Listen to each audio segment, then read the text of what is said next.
Alright, so the next thing we'll learn today is how to find the y-intercept. Okay, this one is a little bit tricky. Okay, to find a y-intercept, we'll need to understand it is on the y-axis.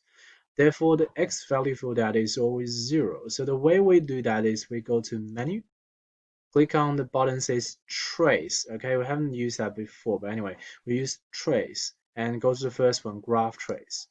Okay, you notice there's this cross and a little bit like point show on the graph.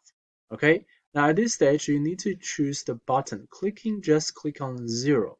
Okay, you'll notice that the button says x equal to 0. So this is what it does. So you can basically change the x value to anything. Of course, for the y-intercept, we need that to be 0.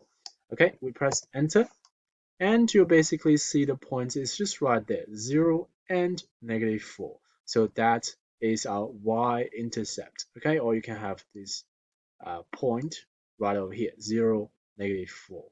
Okay. Um. All right. So I'll do that again. So try to help you to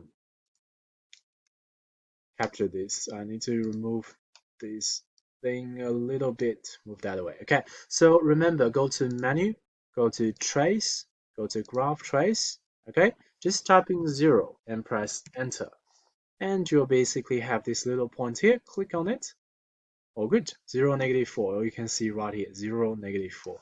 And you can press escape to get out of the trace feature.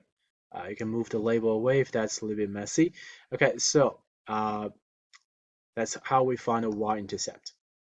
Let's try that with your CAS calculator.